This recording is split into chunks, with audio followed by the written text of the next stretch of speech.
네, BTV 대구방송은 지방자치 30주년 특집 대구광역시의회 릴레이 정책대담 이어가고 있는데요. 오늘은 그 세 번째 시간으로 김원규 대구광역시의회 부의장과 지방의회에서 바라보는 지방자치의 성과와 과제에 대한 이야기 나누겠습니다. 안녕하십니까. 먼저 저희 시청자 여러분께 자기소개와 간단한 인사 말씀 부탁드립니다. 예, 반갑습니다. 안녕하십니까. 대구시의 골목길 의원 달성군 출신 김원규 의원입니다. 달성군의 골목길을 하나하나 다니며 지역 정치를 시작한 지 벌써 30여 년이 되었습니다. 늘 주민이 계신 그 길목에 머물고 시민 한 분 한 분의 목소리를 연결하는 주민의 길목이 되겠다는 의미로 골목길 의원 김원규라 저를 소개하고 싶습니다. 제가 시의원으로 일한 지 벌써 7년이 넘었습니다. 지난 8대 의회에서는 건설교통위원장으로 뛰었고 지금 9대 의회는 부의장으로 일하고 있습니다. 또한 맑은물 공급추진특별위원회 위원장, 예산결산위원 등의 자리에서 일해왔습니다마는 이런 여러 직함보다 저는 달성군의 발을 딛고 대구의 미래를 일구는 지역의 농부라고 말하고 싶습니다.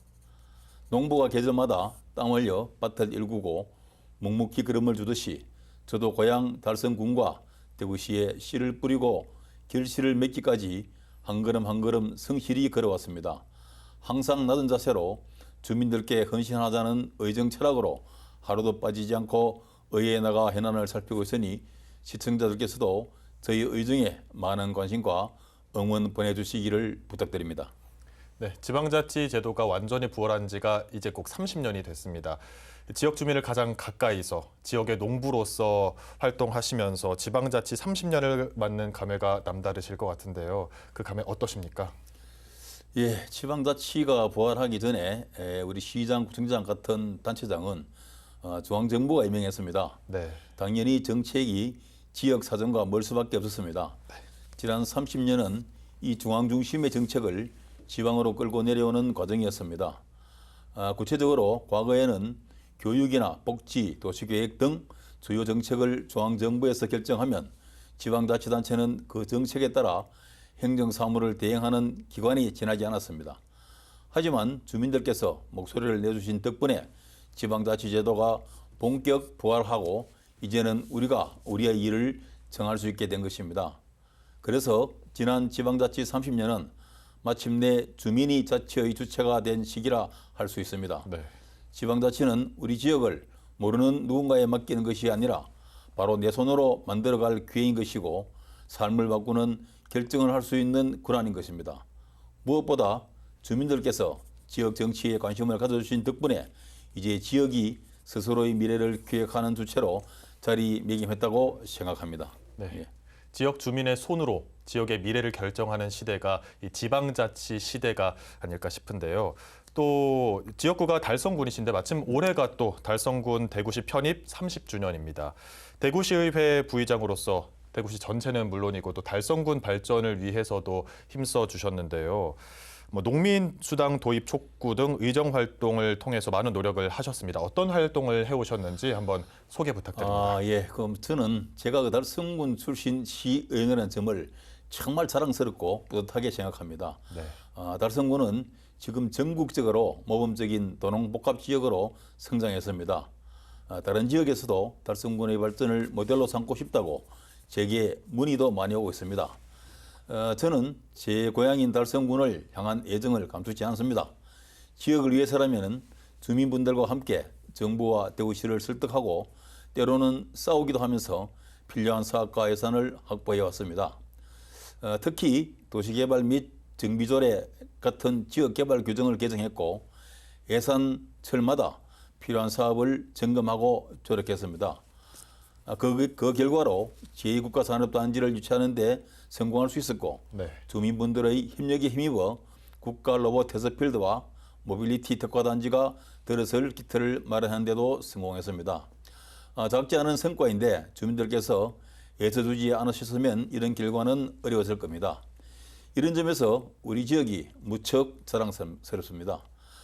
다만 저는 달성군 원리의 기반 산업인 농업 분야가 상대적으로 소홀해지지 않아야 한다는 생각합니다. 그래서 저는 농민의 목소리를 대변하고 농업의 공익적 가치를 알리는 데 애쓰고 있습니다. 시의회에 발 디뎠을 때부터 농민 수당을 신설하려고 애써왔고요. 이제 성과도 목전에 있습니다. 저는 또 부회장으로서 지역구와 시 운영 전반의 균형을 생각합니다. 시민사회와 행정의 거리감을 좁혀왔고 소규모 주택 정비 조례나 재난 예경보 체계 운영 조례처럼 주민생활에 밀접한 의정 활동에 무게를 두고 있습니다. 예. 네, 달성군을 갈 때마다 정말 아이들도 젊은 분들도 많고 활기를 띈다고 느꼈었는데요. 이게 지역 주민과 함께 이뤄낸 성과가 아닐까 생각이 듭니다. 그리고 이제 제9대 대구시의회 임기도 반환점을 돌았습니다. 지난 1년 동안 조례안 170건, 민원 209건을 처리하면서 대구시 각종 현안을 처리를 해오셨는데요. 후반기 시의회가 어떤 일을 해왔는지 잘 모르시는 시민들을 위해서 지난간의 의정활동 주요 성과를 한번 정리해 주시면 어떤 걸까요? 예. 저뿐만 아니라 다른 의원님들도 뭐 연중무휴입니다. 저희는 쉬는 날이 사실 없습니다. 네. 단지 일정을 소화하는 것이 아니라 각종 민원과 정책 검토 회의와 간담회, 현장 방문으로 하루하루가 무척이나 빠듯하게 채워져 있습니다. 어떻게 보면은 마치 쉬어서는 안 된다는 강박이 있는 것처럼 책임감을 갖고 의정에 임하고 있습니다. 네. 사회자님께서 말씀하신 것처럼 우리 의회는 지난 1년간 170건의 조례를 개정했습니다. 하지만 여기에는 숫자로는 다 못 담는 깊은 고민의 과정이 있다는 점을 말씀드리고 싶습니다. 조례 하나를 만들기 위해서는 법리적 검토는 물론이고 이해관계인이나 대구시 관계자 모두의 의견을 들어봐야 합니다. 그래서 조례 한 건에도 수많은 회의와 토론 협의가 있었다는 것을 알아주셨으면 합니다. 그리고 우리 의회는 본연의 기능인 집행부 견제와 감시도 소홀히 하지 않고 있습니다. 지난 1년간 60번에 달하는 시정 질문과 70번의 5분 사유 발언으로 대구시의 정책을 꼼꼼히 살펴왔고 상당 부분이 정책의 잘못된 점을 짚어 좀 더 주민들을 위한 정책이 되도록 했습니다. 그리고 요즘 들어서는 지역사회와 의회의 커뮤니케이션이 제법 활발해지고 있어서 저뿐만 아니라 여러 의원님들도 간담회나 주민분들과의 미팅을 수시로 하고 있습니다. 끝으로 저희 시의회 내부적으로도 의정 역량 강화를 위해서 연구 모임과 세미나, 연찬회 활동을 꾸준히 이어가고 있는데 이런 연구가 주민의 삶을 더 윤택하게 하는 정책으로 이어질 수 있도록 애쓰겠다는 약속을 드립니다. 네, 이런 시의회가 주민과 더 가까워지려는 노력이 있었기 때문에 지방자치 제도가 지금까지 올 수 있다는 생각이 드는데요. 이제 다른 질문을 좀 드려보겠습니다. 요즘 기후 위기 문제가 심각합니다. 얼마 전 폭우도 있었고 또 지난 봄엔 경북 지역 대형 산불로 큰 피해가 발생했는데요. 당시 부의장님이 임시회에서 대표 발의한 대구광역시 재난예보 경보 시스템 구축 및 운영에 관한 조례안이 통과됐는데요. 이 조례를 발의하게 된 배경과 이 취지가 어떤 겁니까? 예. 기후 문제가 심각하다는 말씀에 정말 공감을 합니다. 네. 문제는 이상 기후가 빈번하면서 우리가 겪는 재난도 점점 더 다양하고 복합적인 형태로 변화하고 있다는 점입니다. 네. 한마디로 이상 기후로 특이 재난이 많아지고 있습니다. 지난 경북 지역 산불도 특이 재난이었고요. 4월 말 함지산 산불도 그런 특이 재난 중 하나입니다. 피해 규모나 확산 속도 모두 역대급이었고 기존 우리가 하던 방식으로는 대응이 쉽지 않았습니다. 저는 이상 기후가 일상이 됐고 특히 재난에 대비해야 한다고 꾸준히 주장해 왔습니다. 네. 그래서 올해 초에는 전국에서 처음으로 산림에 인접한 지역에 산불이 확산되는 걸 예방하기 위한 조례도 제정을 했습니다. 그리고 특이 재난이 무엇보다 무서운 건 짧은 순간에 큰 피해를 입힌다는 점입니다. 네. 예경보 체계 조례를 발의했던 것도 그 때문입니다.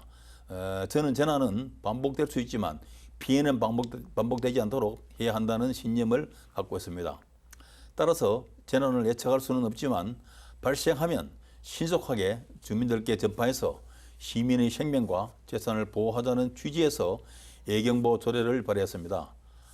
조례에는 위험 경보 전달의 속도와 정확성, 전달의 수단을 다양하게 포함했고 재난 발생 전 단계에서의 위험 예보도 규정되어 있어서 앞으로 대구시가 선제적 재난 대응 도시로 나아가는 기반이 될 거라고 기대하고 있습니다. 네, 재난 자체를 막을 수는 없겠지만 대구시가 더 안전한 도시가 될 수 있도록 되는 계기가 됐으면 합니다.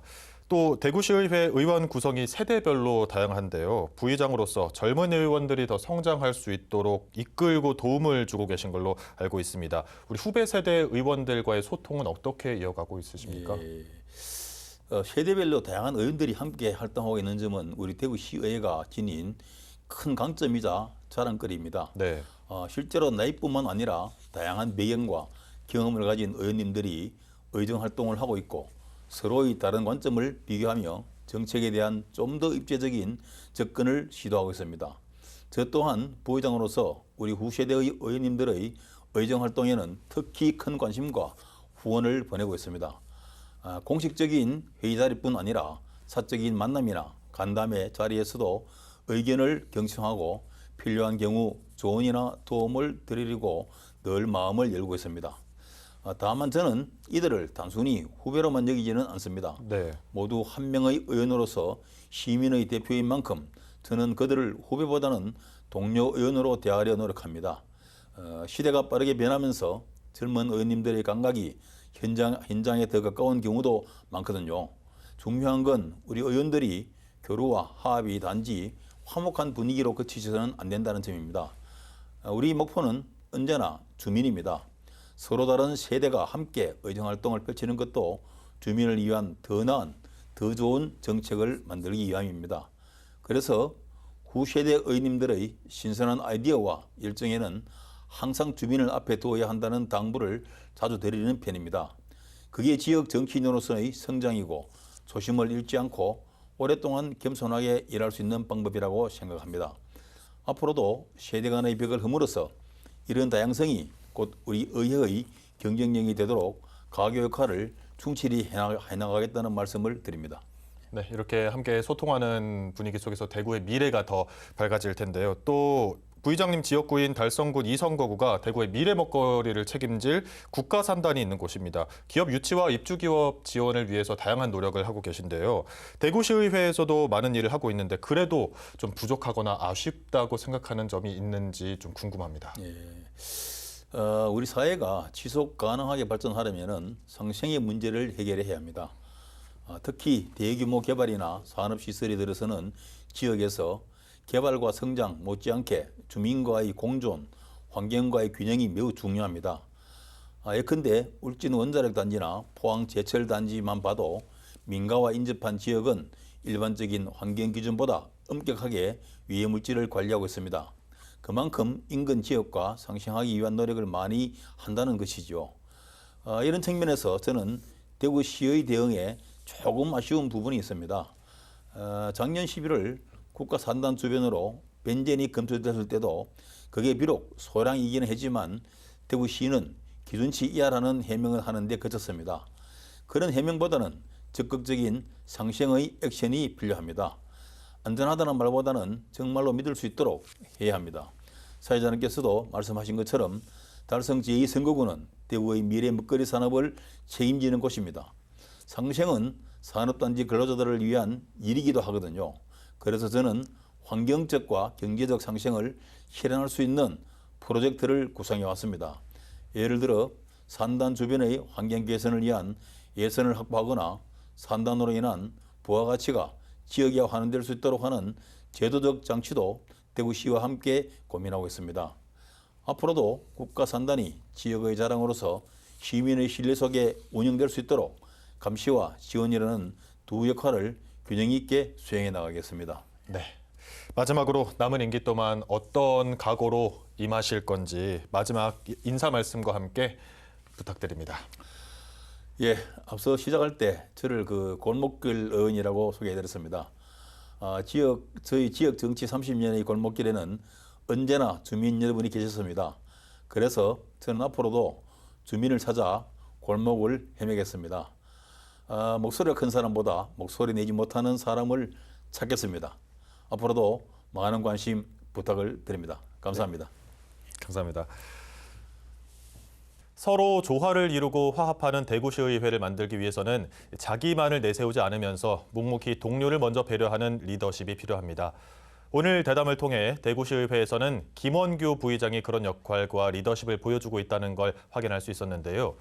배려와 화합의 아이콘 역할을 맡고 있는 김원규 부의장과의 대담 여기까지입니다. 시청해 주셔서 감사합니다.